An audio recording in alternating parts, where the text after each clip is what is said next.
and girls, welcome back for another how-to. Well, moving right on into it, this one may be a bit of a long one. You got the basics how-to. So let's move into a little functionality, shall we? At a very young age, I was taught how to shield, how to put my shields up. Kind of like putting a wall between you and whoever or whatever. And carrying on from that, we're going to talk about when should you shield? Should you shield at all? Should you even bother putting forth the energy to do so? Because living behind a pack of shields can actually be unhealthy for you.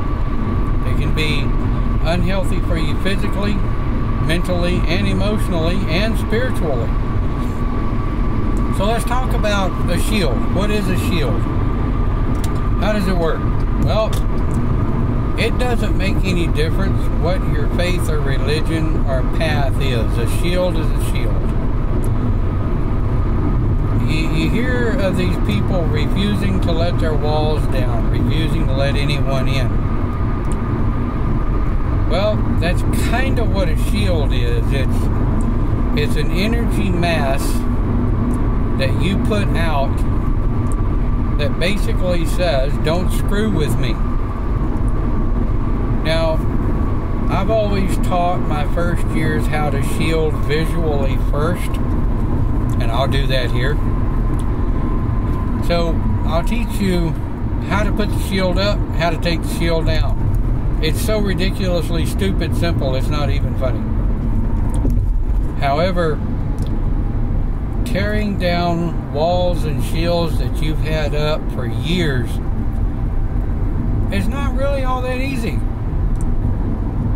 Because you got to go back a few steps to accepting who and what you are and accepting that that's okay, but nah, that's another video. Shield, yeah, how to? Well,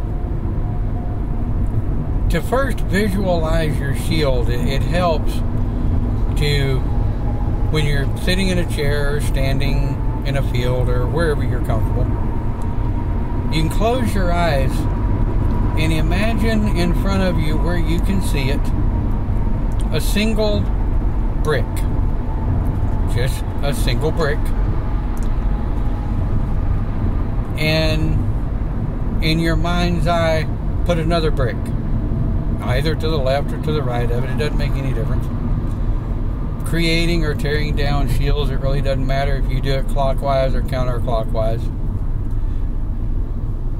Well, then you put another brick.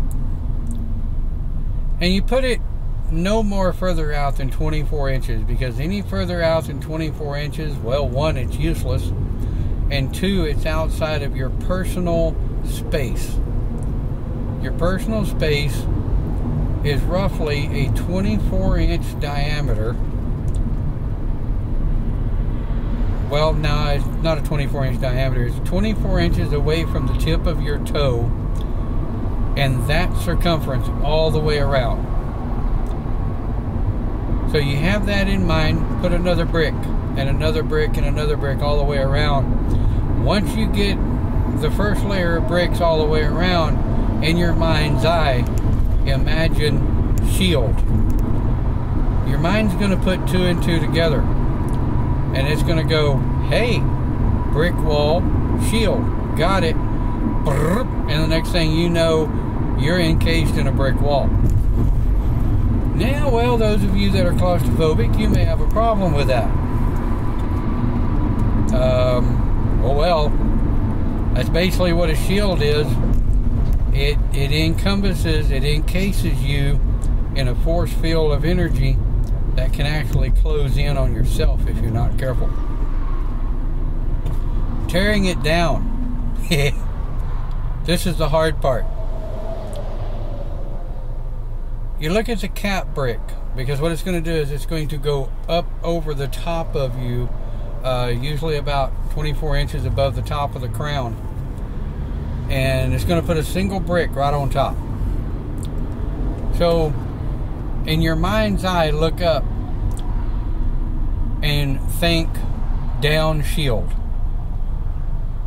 That simple, that easy, down shield. Well, you may have to look at the brick and go, okay, fine. Brick gone. Next brick gone. Now, down shield. And all the bricks will just kind of go, and they're gone. Well, some people see it a little differently. Some people manage to think shield, bang, there's their shield.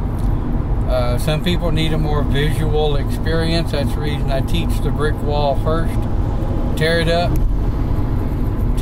put it up, tear it down. Put it up, tear it down. Till you get used to it, you're comfortable, and you can consciously or subconsciously think shield, there's your shield. Now, a shield can be made of anything that you're comfortable with. Brick, wood, Lexan. Wouldn't recommend glass or plexiglass yet. Relatively easy to break, you know. But shields can come in square walls. They can come in domes. You'll hear periodically of practitioners putting up a dome over their house or their property. Well, that more or less is a shield, but we tend to describe it as guardians and watchtowers, which I will discuss later. Not in this video, but I will be discussing how to cast guardians and watchtowers. Some of that sounds a little Wiccan. It may well be. It's just semantics, guardians, watchtowers, whatever. But shields are shields. They're energy. They typically start out, like I said, with a visual representation, and then it's just energy. Well, where does the energy come from? Well, to begin with, initially, the energy comes from your life source. The energy comes from your ability to cast up and maintain and maintenance that shield. Well, people who live behind brick walls and people who live behind walls and never let anybody in, they live under a energy shield that empowers emotion. So that emotion empowers and strengthens that shield to the point where eventually they're doing it subconscious 24/7, and they never let it down, they never let anybody in, thereby they really actually can't feel. You know, you get these people that really can't feel anything because they refuse to let anything or anyone in, irregardless. So you can see where shields can be a bit on the dangerous side. I do recommend that no matter what path or religion you follow, that you play with shields and you understand them, because that's also going to help you interact with other people's energies. Because you have to remember, when you're dealing with people that live behind brick walls, live with shields up 24/7, it's actually nothing personal. It really actually has nothing to do with you personally.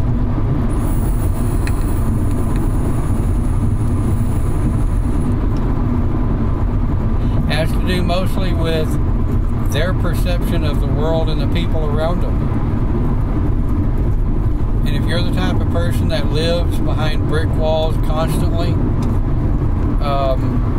you might want to investigate why you feel you need to live behind shields 24/7, because it's really not healthy. It really isn't. So what are some other kinds of shields we use? Well, that's kind of a oxymoronic statement, because shields are a projection of energy, right?